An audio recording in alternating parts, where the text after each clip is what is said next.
not just hear what you're saying, but actually hear the impact you're trying to make, it's not going to make any difference in the world. Hi, my name is Damon Brown of DamonBrown.net. My main thing is helping you as a side hustler, a solopreneur, or otherwise non-traditional entrepreneur. Today we're going to talk about leadership, particularly how you can lead people in a gentle and thoughtful way and still get things done. Coming to you from the executive chairman of LinkedIn, Jeff Weiner. I believe that's how you pronounce his last name, so forgive me, Jeff, if I'm not pronouncing it correctly.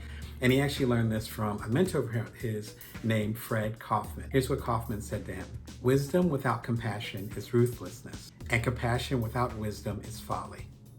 Let's break it down really quickly. Wisdom without compassion. You can be the most brilliant person in the world, but if you're not thoughtful and people can't hear you, not just hear what you're saying, but actually hear the impact you're trying to make, it's not going to make any difference in the world. So you can be super wise, but if you say things in a harsh way, it's not going to happen. The best way to avoid saying things in a harsh way, even if you know the so-called truth, is to be thoughtful and empathetic towards other people. If you're leading up others, do not feel like that you're superior to them. There's a particular objective, particular goal that you're going after. If you focus on that, rather than saying you're their superior, then that automatically changes the language that you use with them. Saying you have to do this versus we have to do this to achieve a certain goal. That comes from a place of compassion. It's not just wisdom. There's so many people that I know, maybe so many people that you know, that are the wisest people in the group, the Cassandras, as they say in Greek mythology, where they're saying all this wisdom, but no one's listening to them. Half the time, I'd say most of the time, it comes from a place of them not really speaking in a way that's empathetic. They're not thinking about the group. They just want to be right. But being right isn't leadership. Actually being correct as much as possible and being able to convey things in a way where the rest of the group or the people that you're leading understand your compassion and your care for them, and that intention is unified, that's how you lead. Being the smartest person in the room or having the most wisdom isn't enough. But then the other half is just as important. You can't have compassion without wisdom. If that's the case, then you're going to be falling emotionally into wherever the people happen to be that you're leading, and that's not going to help.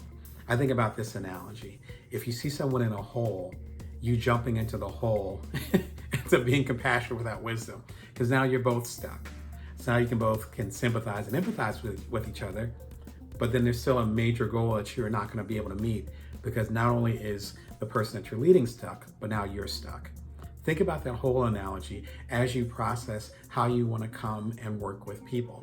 You having compassion without the wisdom to guide them isn't going to make it either. I talk about this in my book, Bring Your Worth, where if you end up saying that you want to contribute to the world, which is one of the 3 tenets I talk about, you want to contribute to the world, but you have no interest in learning your worth. You have no interest in being compensated. You have no interest in the world being fair to what you're bringing to it, then you've turned yourself into a starving artist.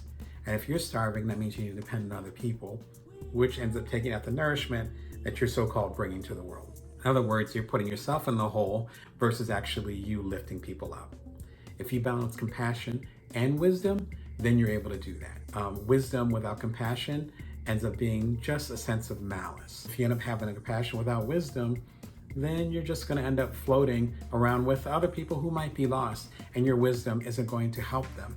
If you want more insight, be sure to subscribe to the channel. I have discussions about emotional intelligence. That's a really good playlist that goes along with this. I also talk about passive income and other things that can help you be the best leader, whether you're a solopreneur, you're a side hustler, or you're leading a major company. Hopefully these insights will help you get to where you need to go.